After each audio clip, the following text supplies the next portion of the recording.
Hello there, weary traveler, and welcome to this cozy corner of history. Before we begin our journey back to ancient Egypt and the harsh realities of daily labor along the Nile, I wanted to extend a warm greeting to you, dear listener.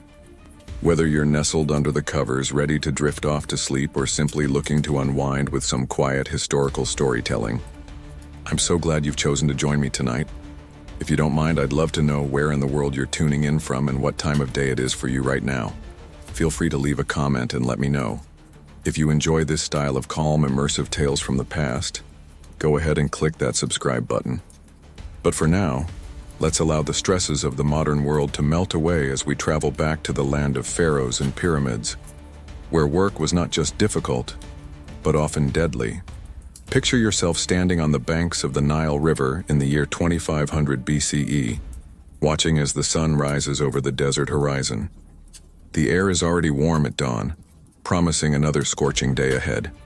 In the distance, you can see thousands of workers beginning their daily routines, unaware that their jobs would be remembered thousands of years later as some of the most brutal occupations in human history. The ancient Egyptian civilization lasted for over 3,000 years, spanning from around 3100 BCE to 30 BCE when it became a Roman province. During this vast stretch of time, millions of people lived and worked in conditions that would be considered unthinkable by today's standards. The social hierarchy was rigid and unforgiving, with the pharaoh at the top, followed by nobles, priests, scribes, craftsmen, farmers, and finally slaves at the bottom. But here's what most people don't realize about ancient Egyptian society. Even those who weren't slaves faced working conditions that were incredibly harsh. The average life expectancy was only about 35 years. And much of that shortened lifespan was due to the dangerous and physically demanding nature of most occupations. Take, for example, a young man named Khemwaset, who lived during the reign of Pharaoh Khufu around 2580 BCE. At the age of 14, Khemwaset was assigned to work on the Great Pyramid of Giza. Like most workers, he had no choice in this assignment. It was determined by his birth status and family connections. His father had been a stone quarry worker, and his grandfather before him had died in a construction accident while building a smaller pyramid for a lesser noble. The work began before sunrise each day. Khemwaset would wake in a cramped mud brick dormitory shared with 40 other workers. The air inside was stifling and filled with the sounds of coughing, a constant reminder of the lung problems that plagued construction workers who breathed stone dust day after day. The breakfast consisted of bread, onions, and garlic, simple foods chosen not for taste but for their ability to provide energy and prevent disease. The bread was often mixed with sand from the grinding process, slowly wearing down workers' teeth over time. As the first chapter of our journey into ancient Egyptian working life closes, young Khemwaset prepares for another day of moving massive limestone blocks under the merciless desert sun. But the pyramid construction, as brutal as it was, represented just one of many terrible occupations that kept this ancient civilization functioning. Tomorrow we'll discover just how deadly his particular job would prove to be. The morning call came at 4 a.m., announced by the sharp blast of a ram's horn echoing across the workers' village. Khemwaset rolled off his reed mat, his 17-year-old body already showing signs of the wear that came from 3 years of pyramid construction. His shoulders were permanently hunched from carrying heavy loads, and a scar across his right hand served as a reminder of the day a rope had snapped while hauling a 2-ton limestone block. The pyramid construction site was organized like a military operation. Workers were divided into gangs of 20 men each, with names like Friends of Khufu and Drunkards of Menkaure. These weren't just cute nicknames, they were psychological tools designed to create loyalty and competition between groups. Each gang had quotas to meet, and falling behind meant reduced food rations for everyone. The limestone blocks that formed the pyramid's core averaged 2.5 tons each and had to be quarried from sites located across the Nile River. Moving these massive stones required a combination of human strength, primitive technology, and techniques that pushed workers to their absolute limits. Teams of 40 men would drag each block using thick ropes made from papyrus fibers, while others poured water on the sand ahead to reduce friction. But here's where the job became truly dangerous. The ramps used to haul stones up the growing pyramid were narrow, only about 8 feet wide. with no safety barriers. Workers had to maintain perfect coordination while pulling tons of stone up increasingly steep inclines. A single misstep or a moment of lost concentration could send men tumbling to their deaths, often taking several others with them. Khaimwaset had witnessed this firsthand during his second year on the project. A worker named Amenhotep, barely 20 years old, had been walking backward while guiding a stone block when his foot caught on a loose piece of debris. He fell backward off the ramp, pulling 3 other men with him. The fall was 90 feet. None of them survived, and their bodies were buried in unmarked graves in the workers' cemetery located near the pyramid complex. The physical toll extended beyond accidents. The constant lifting and dragging caused hernias, back injuries, and joint problems that plagued workers for life. Medical papyri from the period described treatments for broken bones, dislocated shoulders, and crushed limbs, all common injuries among pyramid builders. Water was rationed carefully, distributed 3 times per day in clay vessels. During the hottest months from June to August, when temperatures could reach 120 degrees Fahrenheit, dehydration was a constant threat. Workers who collapsed from heat exhaustion were often simply left where they fell until the evening, when they could either recover enough to walk back to the dormitories or be carried away by the burial crews. As the sun set on another day of construction, Khaimwaset wondered how much longer his body could endure this punishment. But pyramid building was far from the worst job in ancient Egypt. And tomorrow we'll meet someone whose occupation made construction work seem almost pleasant by comparison. 300 miles south of the Great Pyramid, in the sweltering heat of Aswan, lived a woman named Nebet, who held one of the most dangerous jobs in all of ancient Egypt. At 28 years old, she was already considered elderly by the standards of her profession. Most people in her line of work didn't live past 25. Nebet was a gold miner. Gold mining in ancient Egypt was not the romanticized treasure hunting that modern movies might suggest. It was a death sentence carried out slowly, in the crushing darkness of narrow tunnels carved deep into the granite cliffs of the eastern desert. The Egyptians had discovered gold deposits in the mountains between the Nile Valley and the Red Sea, and pharaohs demanded a constant supply of the precious metal to fund their building projects and international trade. Nebet's day began at 3 a.m. with a 2-hour walk from the mining camp to the tunnel entrance. The camp itself was a collection of stone huts built into the cliff face, offering little protection from the extreme temperatures that could swing from freezing cold at night to over 130 degrees during the day. Water had to be carried in from oases sometimes 50 miles away, and it was more valuable than the gold itself. The mining technique was primitive but effective. Workers would light fires against the rock face, then throw cold water on the heated stone to create cracks. These cracks would be widened using bronze chisels and wooden wedges until they could extract chunks of gold-bearing quartz. The work required miners to crawl into spaces barely wide enough for a human body, following veins of gold deeper and deeper into the mountain. Nebet specialized in the most dangerous part of the operation, tunnel reinforcement. As miners followed gold veins deeper underground, the tunnels became increasingly unstable. Her job was to install wooden supports and identify areas where cave-ins were likely to occur. This meant spending 8 to 10 hours per day in complete darkness, feeling along tunnel walls for signs of weakness, while breathing air thick with rock dust and smoke from oil lamps. The physical demands were extraordinary.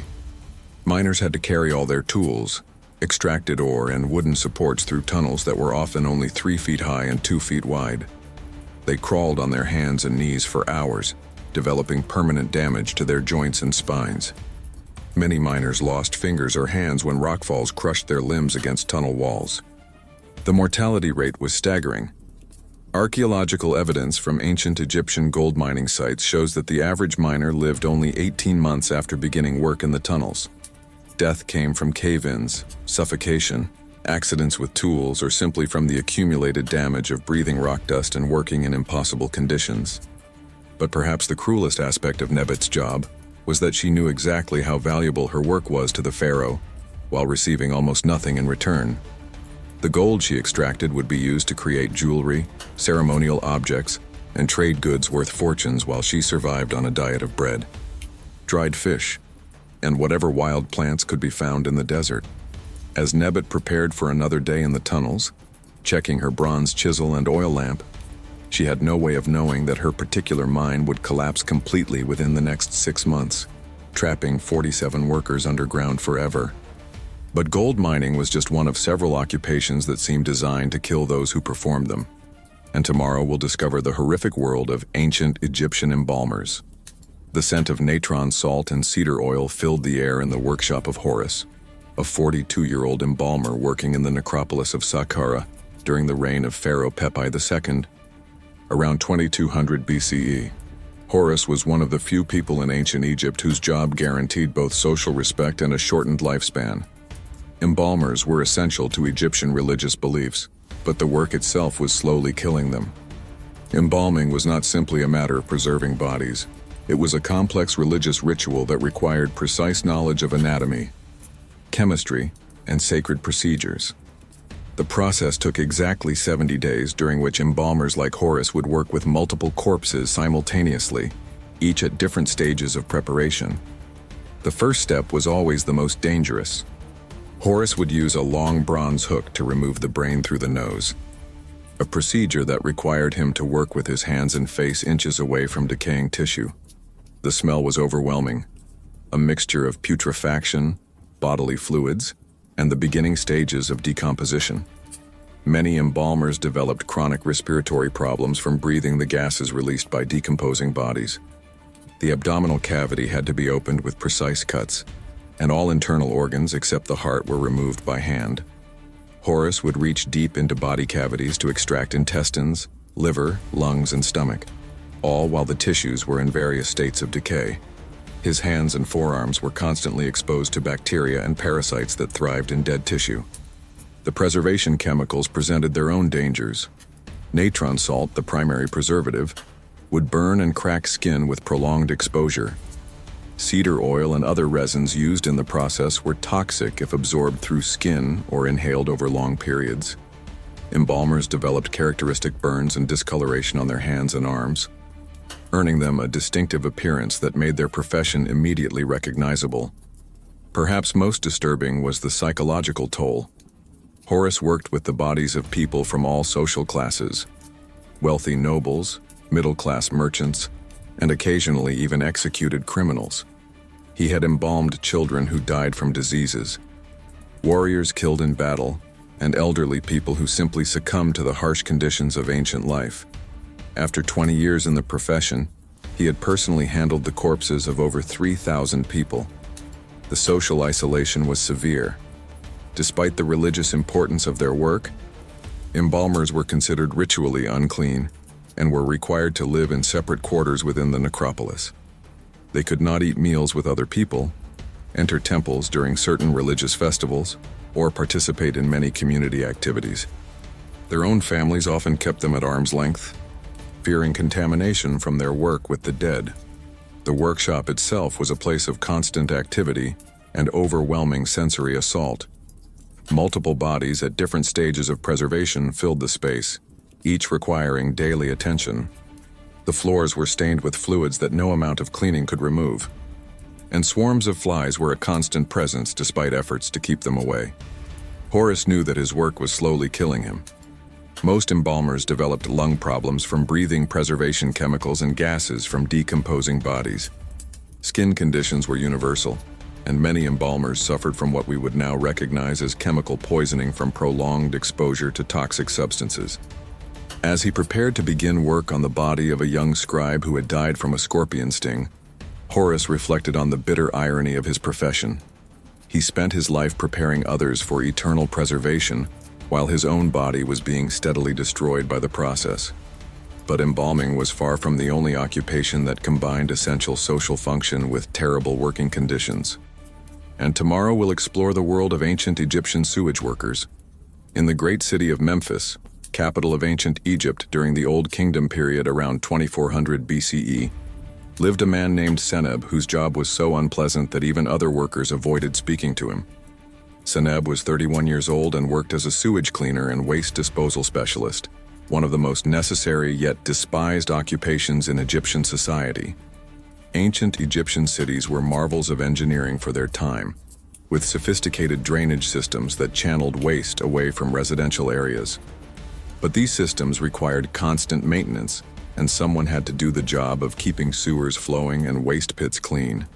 That someone was Seneb, along with a crew of 20 other men who formed Memphis's waste management workforce. The work began before dawn and continued well into the night.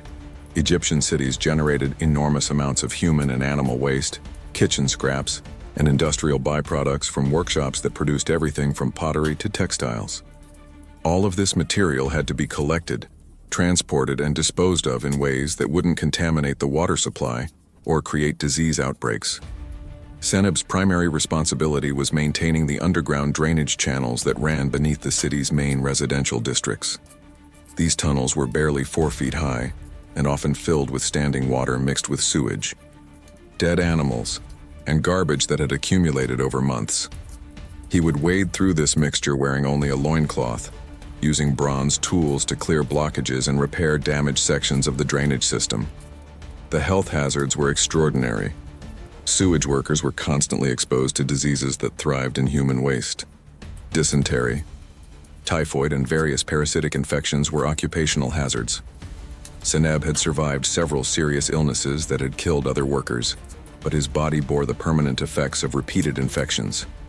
His skin was scarred from parasitic infestations, and he suffered from chronic stomach problems that made eating difficult.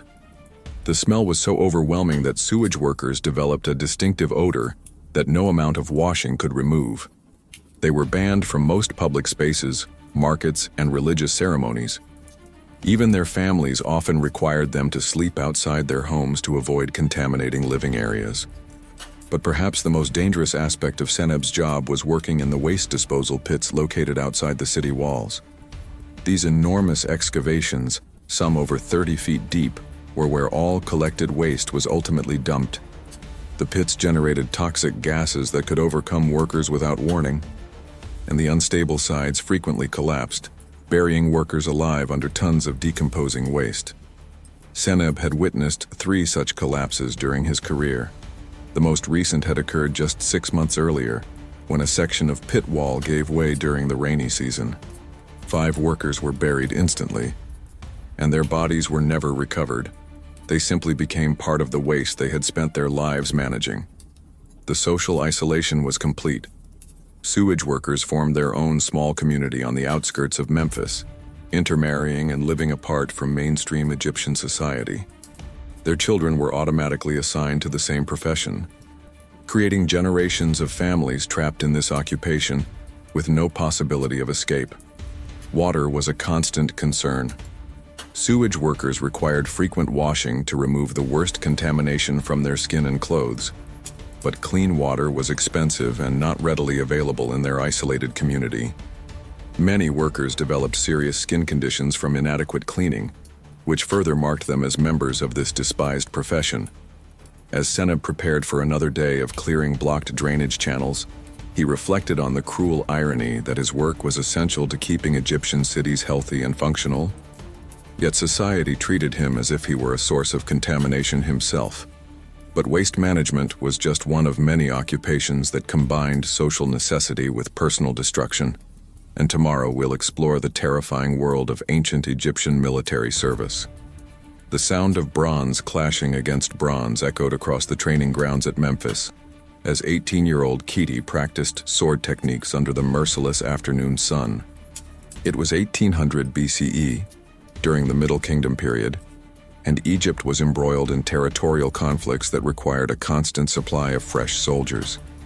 Khedi had been conscripted 6 months earlier from his family's farm near Thebes, and was now learning that military service in ancient Egypt was far more deadly than any enemy he might face in battle.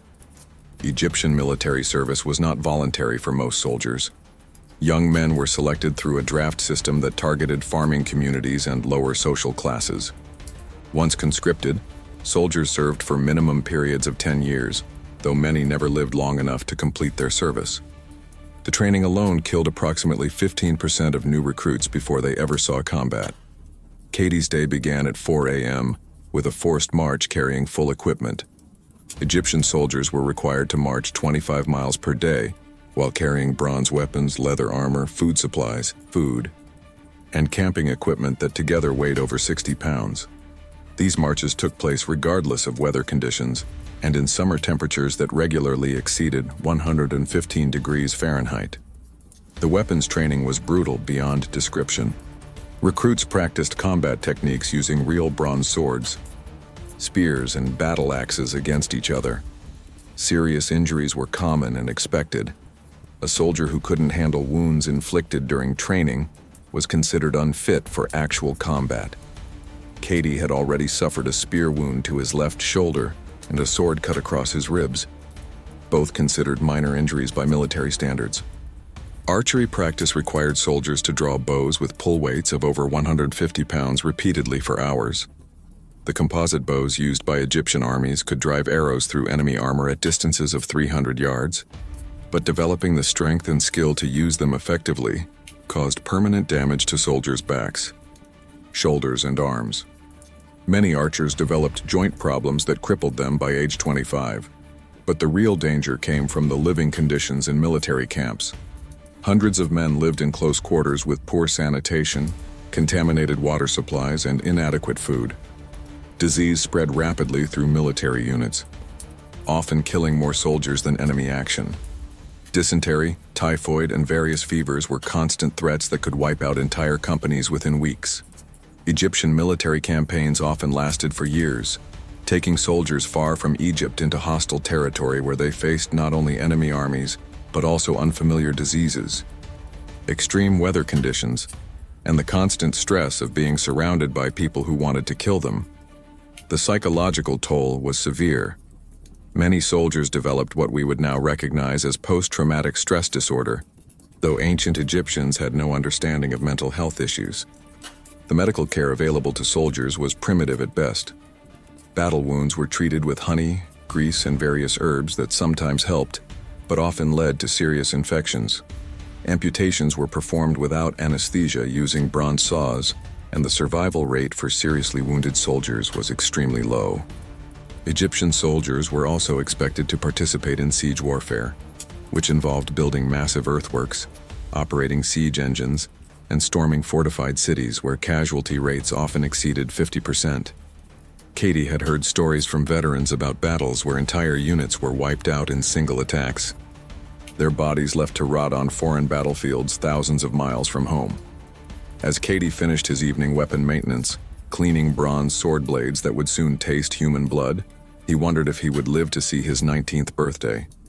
The training had been hellish, but tomorrow his unit would begin their march toward the Nubian border, where real combat awaited. But military service was just one of many paths to an early grave in ancient Egypt, and soon we'll discover occupations that made soldiering seem almost safe by comparison. Deep beneath the scorching sands of the Sahara Desert, in a copper mine located near the Red Sea, worked a 25-year-old man named Amenemheb, whose job made pyramid construction look like pleasant outdoor recreation. The year was 1650 BCE, during the Second Intermediate Period, and Egypt's demand for copper to make bronze weapons and tools meant that mines operated continuously, feeding workers into underground tunnels that served as mass graves for the living. Copper mining in ancient Egypt was a death sentence carried out in slow motion. The mines were located in some of the most hostile terrain on Earth, barren desert regions where daytime temperatures reached 140 degrees Fahrenheit and nighttime temperatures dropped below freezing. Workers had to walk 15 miles each way between the mining camp and the tunnel entrances, carrying all their tools and water supplies. Amenemheb worked in shaft number 7, a tunnel that descended nearly 200 feet straight down into solid rock. The only way in or out was by rope, and miners often spent 12 to 14 hours underground without ever seeing daylight. The air at the bottom of the shaft was so thin and contaminated with dust that many workers suffocated simply from breathing. The mining technique was primitive but deadly effective. Workers would heat sections of rock using fires fed by scarce wood brought from hundreds of miles away, then pour their precious water rations on the hot stone to create cracks. The sudden temperature change would shatter the rock, but it also created clouds of mineral dust that filled the confined spaces of the mine tunnels. Amenemheb's specific job was extracting copper ore from narrow veins that required him to crawl through spaces barely 18 inches high. He would lie on his back or stomach for hours, chipping away at rock faces with bronze tools while breathing air thick with copper dust and smoke from oil lamps. The copper particles gradually accumulated in his lungs, creating a condition that slowly suffocated miners from the inside out. The physical demands were beyond human endurance. Miners had to carry ore-filled baskets weighing over 100 pounds through narrow tunnels, up steep inclines, and finally up the vertical shaft to ground level. This was done using human chains, lines of workers passing baskets from hand to hand in complete darkness, guided only by the sound of voices echoing off tunnel walls. Cave-ins were a daily occurrence. The ancient Egyptians had no understanding of proper mine engineering, and tunnels were simply dug wherever copper veins led, regardless of structural stability. Amenemheb had been trapped underground 3 times during his career, once for 2 full days before rescue crews could dig through collapsed rock to reach survivors. The mortality rate in copper mines was catastrophic. Archaeological evidence suggests that the average miner survived only 8 months after beginning underground work. Death came from suffocation, cave-ins, accidents with tools, dehydration, or simply from the cumulative effects of breathing mineral dust and working in impossible conditions. But perhaps most horrifying was the knowledge that escape was impossible. Copper miners were often prisoners of war, debtors or criminals sentenced to the mines as punishment. They were chained together at night and guarded by soldiers during the day. Even miners who weren't technically prisoners had no realistic hope of leaving. The mines were located hundreds of miles from the nearest settlements, surrounded by desert that would kill anyone attempting to flee. Water was so scarce that it was measured and distributed by the cupful. Each miner received exactly 3 cups per day, 1 in the morning, 1 at midday, and 1 in the evening. This amount was barely sufficient to prevent immediate death from dehydration, let alone adequate for men doing heavy physical labor in extreme heat. As Amenemheb prepared to descend into shaft number 7 for what would prove to be his final day of work, he had no way of knowing that a major cave-in was already beginning deep in the tunnel system. The sounds of shifting rock were masked by the usual noise of mining operations, and by evening, 43 workers would be permanently entombed in tunnels that would never be reopened. But copper mining was just one of several occupations that seemed designed to kill workers as efficiently as possible, and tomorrow we'll discover the nightmare world of ancient Egyptian stone quarrying. The thunderous crack of splitting granite echoed across the quarries of Aswan as 34-year-old Bakankonsu wielded his bronze chisel against a stone face that would eventually become part of an obelisk destined for the temple of Amun-Ra at Karnak. The year was 1400 BCE, during the height of the New Kingdom, and Egypt's building projects demanded an endless supply of massive stone blocks that could only be extracted through human labor pushed far beyond the limits of endurance. Bakankonsu was what the Egyptians called a master stone splitter, one of the most skilled and dangerous jobs in the quarrying industry. His task was to create the initial breaks in granite faces that would allow teams of workers to extract blocks weighing up to 50 tons. This required intimate knowledge of stone grain patterns, perfect timing with bronze tools, and a willingness to work in positions that guaranteed serious injury or death. The quarrying process began before dawn with teams of workers climbing down rope ladders into excavated pits that were often 100 feet deep and 300 feet across. These man-made canyons had been carved into the living rock over decades of continuous work, creating a lunar landscape of towering stone walls and narrow ledges where workers balanced while wielding heavy tools. Bakankonsu's technique involved creating precise lines of small holes drilled into granite faces, using bronze bits and wooden mallets. Each hole had to be exactly the right depth and spacing to ensure that wooden wedges inserted into them would split the stone along predetermined lines. A single mistake in measurement or angle could cause massive stone slabs to break unpredictably, crushing workers beneath tons of falling granite. The physical demands were extraordinary. Granite drilling required workers to strike bronze chisels with wooden mallets over 2,000 times per hour, maintaining perfect accuracy while working from precarious positions on narrow ledges. The repetitive motion caused severe damage to workers' hands, wrists, and shoulders. Most quarry workers developed permanent disabilities within 3 years of beginning the job. The dust created by granite cutting was even more deadly than the dust in copper mines. Granite contains high levels of crystalline silica, which causes a lung disease that slowly suffocates workers over a period of years. Quarry workers developed a characteristic cough within months of starting work, and most were dead from lung complications before their 30th birthday. Accidents were frequent and spectacular. Bakan Kansu had witnessed dozens of incidents where workers were crushed by falling stones, buried under rock slides, or killed when ropes snapped while they were working on cliff faces.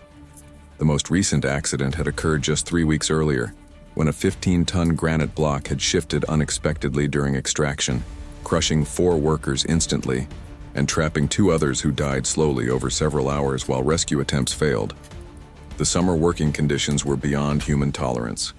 Granite quarries offered no shade from the desert sun, and stone surfaces heated to temperatures that could cause severe burns on contact. Workers labored in temperatures exceeding 130 degrees Fahrenheit, while breathing stone dust and handling tools that became too hot to touch. Heat exhaustion and dehydration killed more workers than accidents. The social hierarchy in quarries was rigid and brutal. Master stone splitters like Bakan Kansu occupied the top tier of quarry workers, but even they were considered expendable by the overseers who managed these operations. Below them were specialists who operated wooden cranes and pulley systems, followed by teams of general laborers who did the heavy lifting and carrying. At the bottom of the hierarchy were the rope workers, men whose job was to rappel down cliff faces to reach stone deposits in inaccessible locations. These workers had the shortest life expectancy of anyone in the quarries, typically surviving only 4 to 6 months before falling to their deaths or being crushed by loose rocks. Water was strictly rationed, distributed twice daily in clay vessels that provided barely enough liquid to prevent immediate death from dehydration. Many workers supplemented their water rations by licking dew from stone surfaces in the early morning, despite the risk of consuming stone dust mixed with moisture. As Bakan Kansu positioned his bronze chisel for another series of strikes against the granite face, he reflected on the irony that his skilled work would help create monuments that would last for thousands of years, while his own life was being measured in months rather than years. But stone quarrying was far from the most dangerous occupation in ancient Egypt, and tomorrow we'll explore the horrifying world of ship construction workers. The muddy banks of the Nile near Memphis were filled with the sounds of sawing, hammering, and shouting as teams of shipbuilders worked to complete a grain transport vessel for Pharaoh Amenhotep III's fleet. Among them was Kentika, a 29-year-old master shipwright whose expertise in constructing Egypt's river and seagoing vessels made him valuable enough to keep alive, though the work itself seemed designed to kill him as quickly as possible. It was 1380 BCE, and Egypt's expanding trade networks required a constant supply of new ships for transporting grain, gold, soldiers, and luxury goods throughout the Mediterranean world. Building these vessels required skills that took decades to master, but the working conditions ensured that most shipbuilders never lived long enough to pass their knowledge to the next generation. Kentika specialized in the most dangerous aspect of ship construction, installing the massive cedar wood beams that formed the structural backbone of large vessels. These beams, imported from Lebanon at enormous cost, weighed over 2,000 pounds each and had to be precisely fitted into position using only human strength and primitive wooden cranes operated by teams of 20 men. The work required Kentika to spend hours each day balanced on narrow wooden scaffolding 30 feet above the ground, using bronze adzes and saws to shape timber, while other workers maneuvered massive beams into position around him. A single miscommunication between crane operators could send tons of wood crashing through the scaffolding, killing everyone in the immediate area. Egyptian shipbuilding used a construction technique that required workers to bend thick planks into curved shapes using controlled heat and moisture. This process involved building large fires next to partially constructed ships, then using the heat to soften wood fibers, while teams of workers used ropes and leverage to force planks into position. The combination of fire, heavy timber, and workers operating under extreme physical stress created ideal conditions for catastrophic accidents. Kentika had personally witnessed several such disasters during his career. The most memorable had occurred 2 years earlier, when a support rope had snapped while workers were bending a large plank for a warship's hull. The plank had sprung back with tremendous force, sweeping 4 men off the scaffolding and into the fire below. 2 had died instantly from the fall, while the other 2 had burned to death before other workers could pull them from the flames. The tools used in ancient Egyptian shipbuilding were crude but effective bronze implements that required enormous physical strength to operate.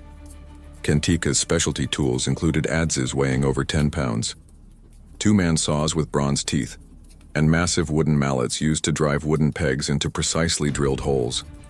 Using these tools for 10 to 12 hours per day caused severe arthritis and joint damage that left most shipbuilders crippled by age 35. The wood dust created by sawing and shaping cedar, acacia, and sycamore timber caused respiratory problems similar to those experienced by stoneworkers, though generally less severe. However, shipbuilders also worked with various resins, oils, and waterproofing compounds that were toxic when inhaled or absorbed through skin contact over long periods. Perhaps most dangerous was the final phase of construction, when completed ships had to be launched into the Nile River. This process involved building temporary earthworks to create a sloped pathway from the construction area to the water's edge, then using teams of up to 200 workers to drag multi-ton vessels down these improvised ramps. The ships often moved unpredictably once they gained momentum, crushing workers who couldn't move out of the way quickly enough. The social pressure on master shipbuilders was intense. Egypt's military and economic success depended on maintaining a large fleet of functional vessels, and pharaohs took personal interest in ship construction projects. Delays or construction failures could result in severe punishment or even execution for the responsible craftsmen. Kentika also had to manage teams of less skilled workers who performed the heavy labor aspects of ship construction. These men, typically farmers conscripted during flood season when agricultural work was impossible, had no experience with construction techniques and were frequently injured or killed due to their unfamiliarity with dangerous procedures. As Kentika prepared to oversee the installation of another massive cedar beam, he reflected on the bitter irony that the ships he built would carry Egyptian traders and soldiers safely across dangerous waters, while the men who built them faced deadly risks every single day. But shipbuilding was just one of many occupations where expertise and social value offered no protection from terrible working conditions. And tomorrow we'll discover the world of ancient Egyptian textile workers. In a cramped workshop located in the artisan quarter of Thebes, 40-year-old Mutemheb worked at a vertical loom, weaving the fine linen that would eventually become clothing for Egypt's wealthy elite. The year was 1200 BCE. During the reign of Ramesses II, and Egypt's textile industry employed thousands of workers in conditions that combined repetitive strain, toxic chemicals, and social isolation in ways that destroyed both body and spirit. Mutemheb was considered fortunate by the standards of her profession. She had survived to age 40, in an industry where most workers died before 35. Her expertise in creating the incredibly fine linen that Egyptian nobility demanded made her valuable enough to receive slightly better food rations and working conditions than ordinary textile workers.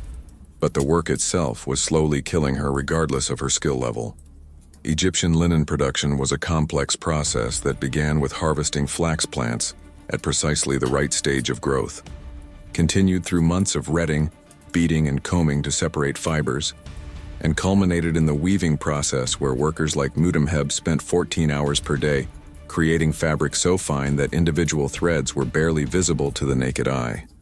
The weaving itself required Mutemheb to maintain perfect tension on hundreds of individual threads while working in a hunched position that caused severe back and neck problems. The vertical looms used in Egyptian textile production stood over 8 feet tall, requiring weavers to stretch and bend constantly, while maintaining precise finger movements that gradually wore away joint cartilage and caused permanent deformities in hands and fingers. The workshop where Mutemheb worked housed 30 women, all working at similar looms in a space designed for half that number. The air was thick with linen fibers that caused respiratory problems, and the close quarters meant that diseases spread rapidly through the workforce. Mutemheb had survived 3 outbreaks of fever that had killed other workers, but her lungs were permanently damaged from breathing textile dust for over 20 years. The most dangerous aspect of textile work involved the dyeing process. Egyptian textiles were colored using dyes made from minerals, plants, and animal products that were often toxic. Workers who prepared dyes worked with compounds containing lead, mercury, and arsenic, without any understanding of their poisonous properties. The dye workshops were located in separate buildings because the chemical fumes were too dangerous for prolonged exposure. But even limited contact caused skin problems and internal organ damage. Mutemheb specialized in creating the finest grades of linen, fabric so delicate that it was nearly transparent and required thread counts of over 500 per square inch. This work demanded vision and finger dexterity that few workers possessed, but it also required her to work in conditions that systematically destroyed both. The close work was performed by oil lamplight that produced eye strain and headaches, while the repetitive finger movements caused arthritis that made precise work increasingly difficult. The social isolation of textile workers was severe. They were required to work in enclosed workshops to protect valuable materials from theft and weather. But this also meant spending most of their lives in windowless rooms with artificial lighting. Many textile workers developed vitamin deficiencies from lack of sunlight exposure, leading to bone problems and weakened immune systems. The economic pressure was relentless. Textile workers were paid based on the quantity and quality of fabric they produced, creating incentives to work longer hours and take shortcuts that increased injury risks. Mutemheb worked 7 days per week with no rest periods except during major religious festivals, and even then she was expected to use the time for equipment maintenance and material preparation. But here's what made Mutemheb's situation truly desperate. She had recently discovered something that would change everything. While working on a commission for the Temple of Amun-Ra, she had noticed that several other experienced weavers were showing signs of a mysterious illness that caused gradual blindness and paralysis. The symptoms appeared to be connected to a new type of dye that had been introduced 6 months earlier, a bright red color made from imported minerals. As Mutemheb prepared for another day at the loom, she faced a terrible choice: report her suspicions about the toxic dye and risk losing her position, or continue working with materials that might be slowly poisoning herself and her co-workers. But textile work was far from the deadliest profession in ancient Egypt. And tomorrow we'll explore the final occupation in our survey: the terrifying world of ancient Egyptian mining overseers. High on a rocky plateau overlooking the turquoise mines of Serabit el-Qadim in the Sinai Peninsula stood Userhat, a 45-year-old mining overseer whose job combined all the dangers of underground work with the additional burden of maintaining discipline among workers who had nothing left to lose. The year was 1150 BCE, during the declining years of the New Kingdom, and Egypt's desperate need for precious stones and metals had created mining operations that functioned as open-air prisons, where death was the only escape. Userhat had worked his way up through the ranks of Egypt's mining industry over 25 years, surviving the copper mines of the Eastern Desert, the gold extraction operations near Aswan, and finally earning appointment to oversee the turquoise mines that produced the blue-green stones prized by Egyptian jewelers and priests. His survival to age 45 made him almost unique among mining workers. But his position as overseer brought dangers that made his previous job seem almost safe. The turquoise mines operated year-round in one of the most hostile environments on Earth. The Sinai Peninsula received less than 2 inches of rainfall per year, and summer temperatures regularly exceeded 125 degrees Fahrenheit. All water, food, and supplies had to be transported by caravan across 150 miles of desert, making the mining operation entirely dependent on supply lines that were frequently disrupted by Bedouin raids and sandstorms. Userhat's primary responsibility was maintaining productivity among a workforce of 400 miners, most of whom were prisoners of war, criminals, or debtors sentenced to the mines as punishment. These men had been deliberately selected for their expendability. Egypt's rulers had no intention of allowing mining workers to return to society, and the operations were designed to extract maximum value from human labor before the workers died. The management technique was simple but brutal. Workers who failed to meet daily quotas of extracted turquoise received reduced food rations. Those who became too weak to work effectively were abandoned in the desert to die. Workers who attempted to escape were crucified on wooden crosses erected at the mine entrances as warnings to others. Userhat was personally responsible for implementing these punishments, knowing that showing mercy would result in his own execution. The technical challenges of turquoise mining were enormous. The stones were found in narrow veins running through extremely hard rock formations that could only be accessed through tunnels dug by hand using bronze tools. The turquoise-bearing rock was located at depths of up to 300 feet below ground level, requiring extensive tunnel systems that frequently collapsed without warning. UserHat had to coordinate the work of specialized teams: tunnel diggers who followed turquoise veins through solid rock, support crews who installed wooden bracing to prevent cave-ins, hauling teams who carried extracted ore to the surface, and processing workers who separated valuable turquoise from worthless rock. Each group faced different but equally deadly risks. The psychological toll of overseeing a mining operation designed to kill its workers was severe. UserHat had watched thousands of men die under his supervision, from cave-ins, heat exhaustion, dehydration, accidents with tools, fights between desperate workers, and simply from the accumulated effects of malnutrition and overwork. He had personally ordered the execution of workers who violated mining regulations, knowing that maintaining discipline was essential to preventing complete chaos. But perhaps most disturbing was UserHat's growing realization that his own position was ultimately as precarious as that of the workers he supervised. Mining overseers who failed to maintain production quotas were routinely executed and replaced. Those who showed signs of sympathy for workers under their command were considered security risks. Even successful overseers were typically reassigned to more dangerous positions after a few years, ensuring that they couldn't develop personal relationships that might compromise their effectiveness. The isolation was complete. UserHat lived in a small stone building separated from both the worker barracks and the quarters occupied by Egyptian officials who visited the mines periodically to collect turquoise shipments. He had no family, no friends, and no realistic hope of ever leaving the mining operation alive. His expertise in managing large-scale mining operations made him too valuable to release, but also made him a security risk who knew too much about Egypt's mining industry. As UserHat prepared to begin another day of supervising the systematic destruction of human lives in pursuit of decorative stones, he reflected on the bitter knowledge that his own survival depended on efficiently organizing the deaths of others. But his story was just one final example of how ancient Egyptian society created occupations that seemed designed to destroy everyone who performed them. And tomorrow we'll discover how all these terrible jobs fit together in the larger context of Egyptian civilization. As the sun set over the Nile Valley on a warm evening in 1100 BCE, during the final centuries of the New Kingdom period, an elderly scribe named Amenhotep sat in his modest home near Thebes, recording the final entries in a papyrus scroll that documented the working conditions and mortality rates of various occupations throughout ancient Egypt. At 62 years old, Amenhotep was extraordinarily fortunate to have survived in a profession that, while difficult, was far safer than the jobs we've been exploring. Amenhotep's records, based on 30 years of administrative work in Egypt's labor management system, painted a picture of a civilization that had created an economic structure dependent on occupations that systematically destroyed the people who performed them. His calculations showed that the average worker in Egypt's most dangerous professions survived only 18 months after beginning their careers, while even safer occupations like farming and basic craftsmanship rarely allowed workers to live past age 40.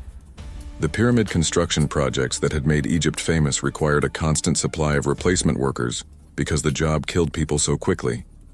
Amenhotep's record showed that building the Great Pyramid of Giza had consumed the lives of approximately 12,000 workers over the 20-year construction period, not from accidents alone, but from the accumulated effects of malnutrition, overwork, and exposure to harsh conditions. The mining operations were even more deadly. Gold mines had mortality rates exceeding 80% per year, meaning that maintaining a workforce of 1,000 miners required replacing 800 workers annually. Copper mining killed workers slightly more slowly, but the remote locations and harsh conditions meant that death rates still approached 70% per year. Even the relatively safer turquoise mines consumed workers at rates that would be considered catastrophic by any modern standard. But here's what Amenhotep had realized over his decades of record keeping. These terrible working conditions weren't accidental. or the result of technological limitations. They were deliberate features of a system designed to extract maximum value from human labor, while maintaining strict social control. The Egyptian economy depended on having large numbers of expendable workers who could be literally worked to death without disrupting social stability.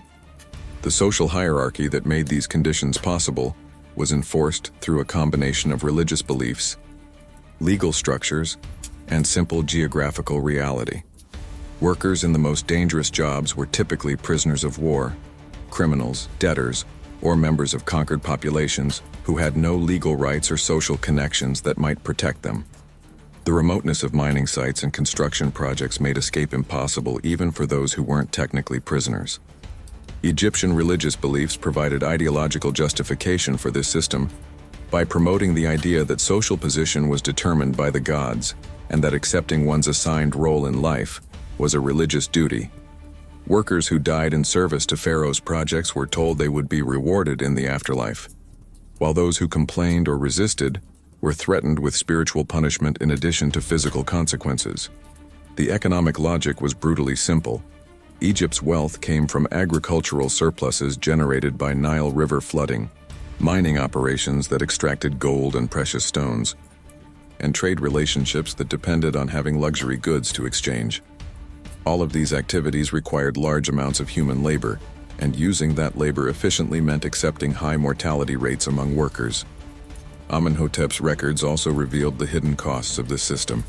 The constant need to replace dead workers required maintaining extensive slave-taking operations, prisoner of war camps, and conscription systems that disrupted families and communities throughout Egyptian society. The psychological toll on overseers, administrators, and even ordinary citizens who witnessed these conditions created a culture of casual brutality that affected all aspects of Egyptian life. Perhaps most significantly, the reliance on expendable labor had prevented Egypt from developing more efficient technologies and work methods that might have reduced mortality rates. Why improve working conditions or develop better tools when dead workers could simply be replaced by new ones? This technological stagnation would eventually contribute to Egypt's decline as other civilizations developed more sustainable approaches to large-scale projects. As Amenhotep completed his final calculations and rolled up his papyrus scroll, he reflected on the terrible irony that ancient Egypt's greatest achievements, the pyramids, temples, and monuments that would inspire wonder for thousands of years, had been built on a foundation of systematic human suffering that claimed millions of lives over the centuries. The occupations we've explored represent just a small sample of the ways that ancient Egyptian society created jobs that seemed designed to kill the people who performed them. From pyramid builders to gold miners, from embalmers to soldiers, from textile workers to mining overseers. The common thread was a system that treated human life as just another resource to be consumed in pursuit of monumental goals. Yet somehow, despite these terrible conditions, ancient Egyptian civilization lasted for over 3,000 years, creating art, literature, architecture, and technological innovations that continue to influence human culture today. The price of these achievements, paid in the lives of countless workers whose names we'll never know, reminds us that even the most impressive civilizations are built on foundations that may be darker than they appear from a distance. Thank you for joining me on this cozy corner of history.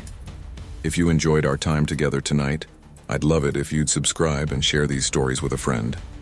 There are so many more fascinating tales to explore together. But for now, I'll bid you a fond good night. Stay warm, stay safe, and I'll see you next time for another journey into the past. Sweet dreams.